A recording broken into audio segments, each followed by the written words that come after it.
All right, recording has started. So just quickly, Borislow Insurance, Captivated Health, we offer all sorts of types of support for those in HR, any coordinators, anything from audits and strategic planning, looking at alternative wellness solutions, webinars, on-site classes, health fairs, and on-site demonstrations. So we are here to support you. Reach out to your consultant or your wellness coordinator, and we will definitely support you. Okay, so now getting into the meat of it. First things first, can I get a thumbs up from everyone in the chat function, just so I know that you can hear me, or just yes, or I can hear you? That would be great. Awesome, thank you. So today we're talking about healthy weight. You know, it's the new year. A lot of times it can feel like a nice fresh reset. We want to feel better, right? We're ready to start making some changes. So in terms of healthy weight, we're hoping that this will help support you in your goals. We have two topics, kind of main categories that we're going to talk about. Determining your healthy weight, right? So we're talking about healthy weight. What does that mean? How do you determine? As well as how to achieve and maintain a healthy weight. So once you've determined what that weight is, and then you've learned how to get there, then we want to talk about achieving and maintaining that. So a couple things before we even dive in.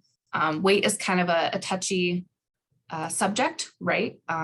There's a lot of, our confidence and body positivity. So I do want to point out and keep in mind that weight is just one form of measuring our health. It is not the end all be all. So please keep that in mind, okay? And we're going to talk about that a little bit more.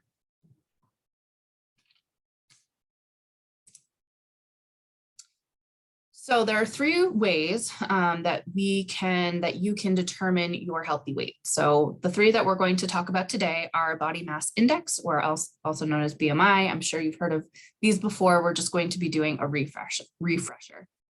Measure your waist, and then waist to hip ratio. And I like to think of these different tools all as providing you information. Once again, not end all be all, but it's information that can be very helpful, especially when talking with your provider or a coach, dietitian.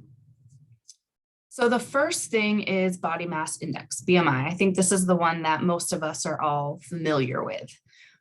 So currently, I want to hear how many people know their BMI or have recently gotten their BMI calculated.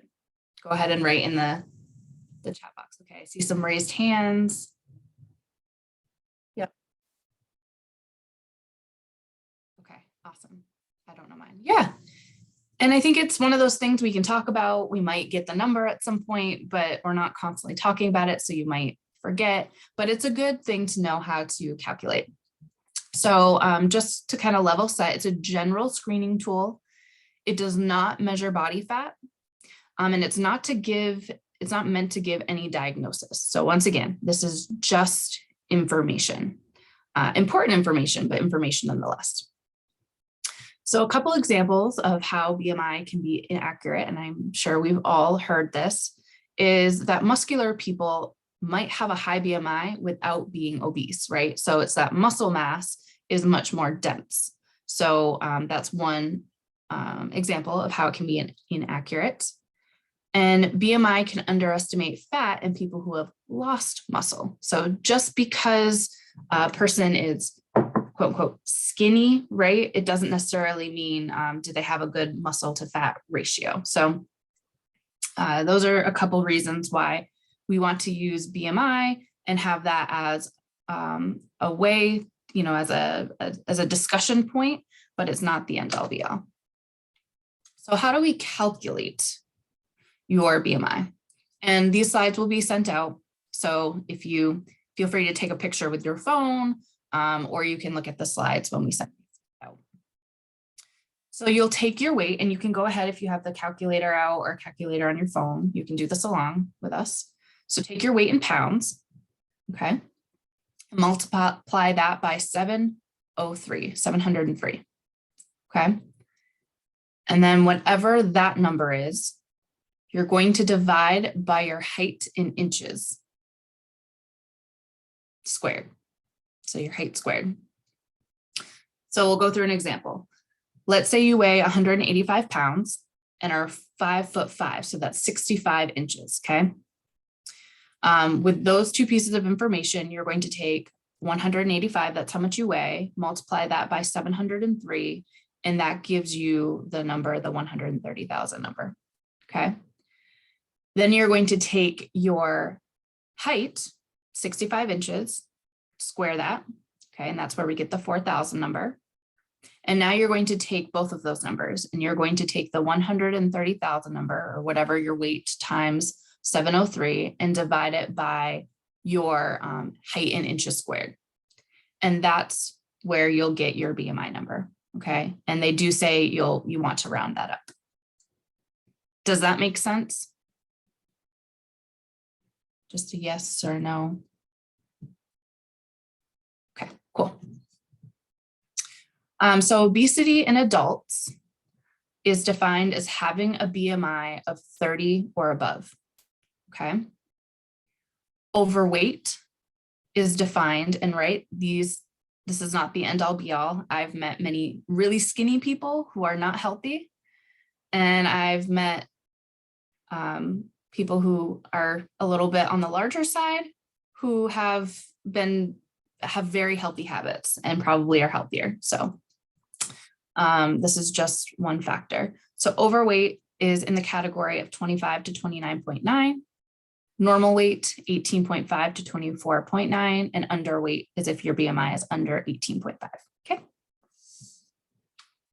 And yes, Martha shared some good information. They do have online BMI calculators, so that's a great tool too.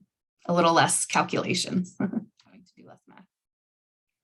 Okay, the next technique we're going to talk about is measuring your waist. And why this is so important is because stomach fat can put you at a greater risk for things like type 2 diabetes, high blood pressure, and heart disease. It's the stomach fat, that fat around your abdomen is tends to be a little bit riskier and a bit more of a dangerous space to hold weight there. So the guidelines for adults are that a man's waist should be no more than 40 inches. And a woman who isn't pregnant, right? So all of this is thrown off if you are pregnant. So a woman who isn't pregnant, you want no more than 35 inches. So how do you measure? You want to stand up and take a measuring tape and wrap that around your waist, just above the hip bones, okay? The tape should be snug, but not pressed into the skin. And you want to make sure you breathe out before measuring, okay? And you'll take those measurements in inches.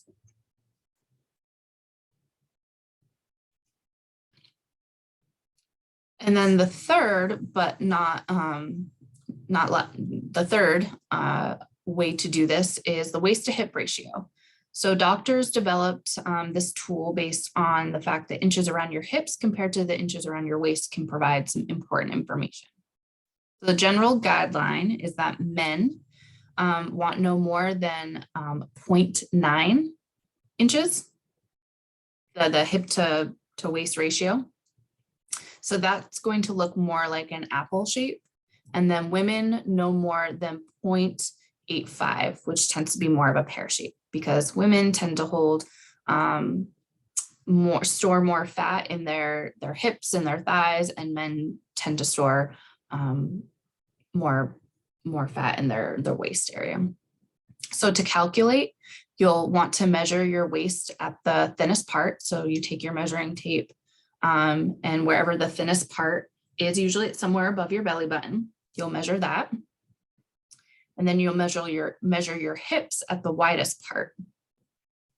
And then you'll divide the waist by the hips.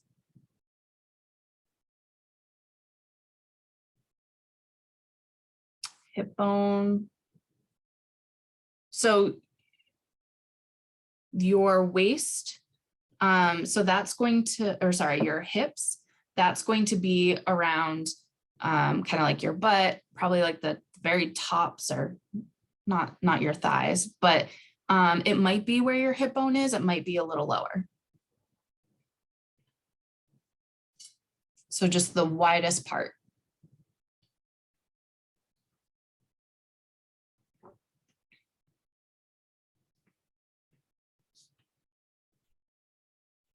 Okay. So now that we've talked about how to measure, right, this is really good information. We can kind of see where we fall in line. Plus we know the way our clothes fit, where we feel our best.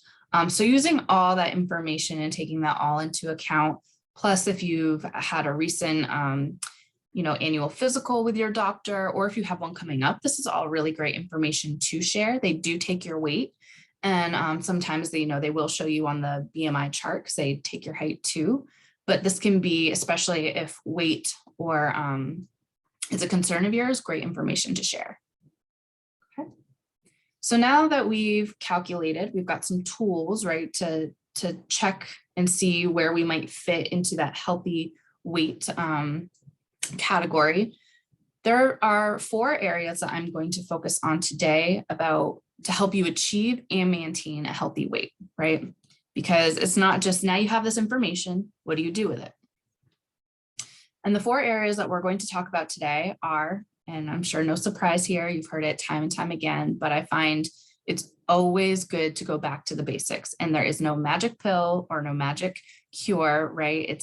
It really is the basics. So proper nutrition, I say enjoyable exercise, because you have to find what works for you. You have to find what you enjoy. In fact, there was a study through a bunch of psychologists, and they shared that joyful exercise, joyful movement is what they found helped people in their mental health the most, and they're more likely to stick to whatever exercise and develop those habits. So find something that you really love.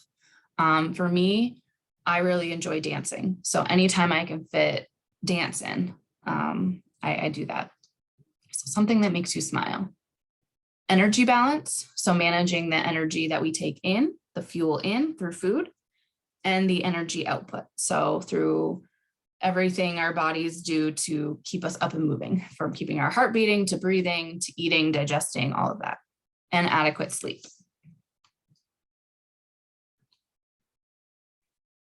So let's start with proper nutrition.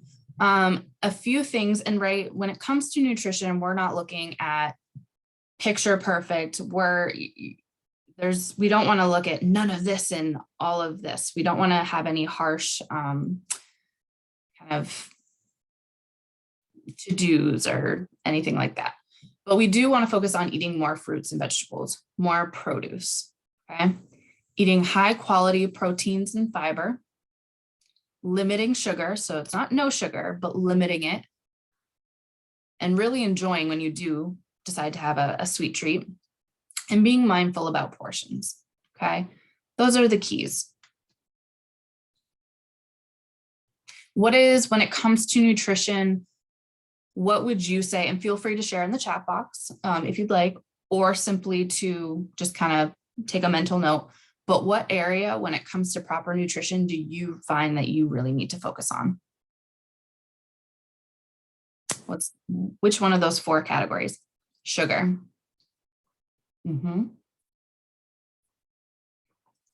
Portions. Yep. Smart snacking. Yeah, I would say the 2 for me are the more fruits and veggies I eat and being mindful about portions. Then it seems to take care of the rest for me. High quality protein and fiber. Great.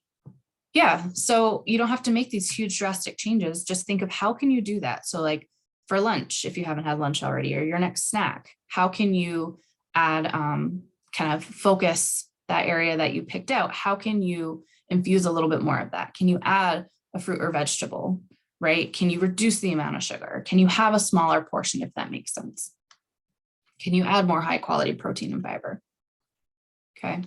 So make a note of that. And even though we're kind of halfway through the day, I want you to focus on that for the rest of the day. All right. Moving on to enjoyable exercise. It is recommended that we aim for 2.5 hours of aerobic exercise or exercising a week that you actually enjoy. So here's the thing. We know what we should do, right? And I get it. It's winter and kind of energy's low. We're all COVIDed out, if that's even a word. It's just strange times. But finding an activity, some movement that you really enjoy, you're going to get the benefits of the movement plus the fun aspect. So for example, I'm taking skiing lessons this winter. I live in Vermont. I decided I needed a new way to be active. I do really enjoy snowshoeing. Dancing though, dancing's my go-to, especially right now. I have some strength training classes I really enjoy doing, all through a app on my phone, but right now dance is what's calling to me. It's fun, it's stress reliever. So think about what is fun for you. And then, everyone, what's your go-to enjoyable exercise? That's a great question, Crystal. What's your go-to? Would you have so much fun doing that it doesn't even feel like exercise? Or it does, but you don't mind anyways. Walking, right? Some fresh air, some sun. Yeah. So see how you can infuse that more. If you've got a dog or another type of pet that needs to be walked. Yeah. And then it is recommended to do strength training twice a week. And a lot of times you can kind of combine the aerobic and the strength training. Walking, I have mobility issues and use a walker. Yeah. Great job, everyone. So see how today through the rest of the week, how you can make some small goals to start infusing more activity into your life. And yes, Kim Grady is our personal trainer at Borislow, and she just made a great note. Weight training is super important for bone health. And especially for us women, I think it's like after the age of 30, you're no longer able to add into the stores of your bone health, but it's just about maintaining. So it's super important. Okay. Energy balance, super important for achieving and maintaining a healthy weight. I know this may seem very, very basic, but it is important to remember the calories that we consume, right? That's energy. That's energy in. So anything, any food, any drink, anything with calories, that's energy in. And it is balanced with the energy your body uses for activities such as breathing, digesting, things we don't have to necessarily think about, but also the physical activity, right? So we're sitting in our desks all day, or if we're not moving a lot, that's less energy out. That's why it's so important to add physical activity. So the same amount of energy in versus out over time, your weight is going to stay the same. That is energy balance. More energy in than out over time, that's going to result in weight gain, and more energy out than in over time equals weight loss, right? So I think this is helpful to look at because I know weight comes with a lot of psychological stuff, right? We can feel guilty over food. No one wants to feel bad or guilty, but this is nice to just take a step back and look at, it's just numbers, right? Calories in versus calories out. There's no guilt need to be experienced. It just is what it is. An important note, and was a nice refresher for me, is your energy in and out doesn't have to be completely balanced every day. It's really, what is that balance over time? And Kim added, you lose 1 to 3% of your bone mass each year. Yeah, so super important to make sure that we're getting our strength training in. And last but certainly not least, as far as achieving and maintaining a healthy weight, adequate sleep. It's huge. We are all so sleep deprived. And sleep deprivation increases energy intake by increasing hunger. Have you ever noticed the days that you sleep or the nights that you sleep like crap? You end up wanting to eat a lot more. You also are awake longer, so you have more time to eat. And you're more likely to choose less healthy food options, things that are typically higher in carbs, higher in sugar, less produce, less high quality proteins, higher fat, higher salt. So, you know, that's your body trying to take in more energy so that it can be awake. And sleep deprivation decreases your energy expenditure by typically decreasing physical activity, because who wants to be physically active when they're exhausted? And it does lower your body temperature, which reduces calorie or energy expenditure.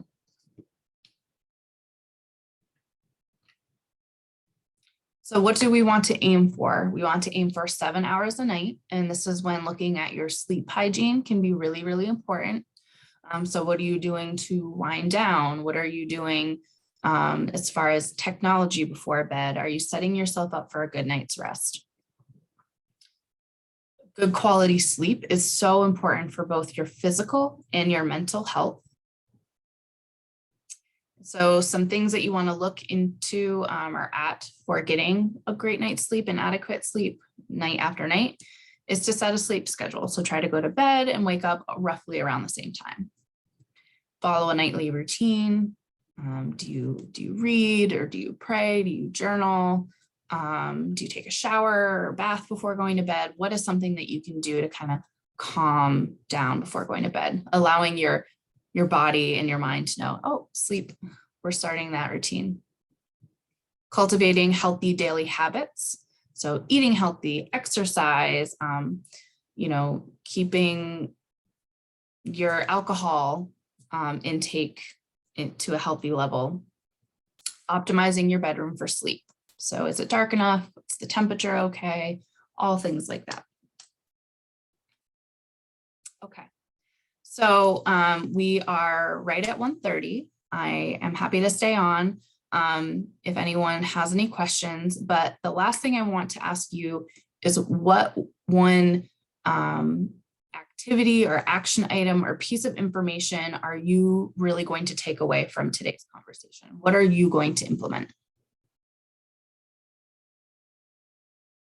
And then if there are any questions, please go ahead and you can enter those in the Q&A area or right in the chat. Whichever is easiest. Okay, I see better food choices. I see lowering my BMI. So Karen, that's a great takeaway. The one thing I would mention to you is that seems like the outcome, but what is the action that you're going to take? So what's the one area that you're going to really try to focus on? Is it activity? Is it the food? Is it sleep?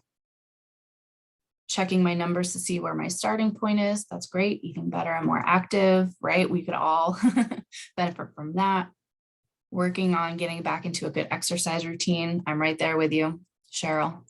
Moving more, making an enjoyable exercise part of my everyday routine. That's awesome, Sarah. More enjoyable physical activity, decrease sugar. Great. This is awesome. Yeah, and we're all in the same boat. No one's here, no one's expected or going to do this perfectly. We're just here to remind each other to take care of ourselves, you know, and your health is your wealth. So thank you everyone for joining today. I hope this was super beneficial. Yeah, Kim said baby steps, one habit at a time. Don't hesitate to reach out to us if you have any questions whatsoever, or reach out to your health and well-being consultant or coordinator. Have a wonderful day, everyone.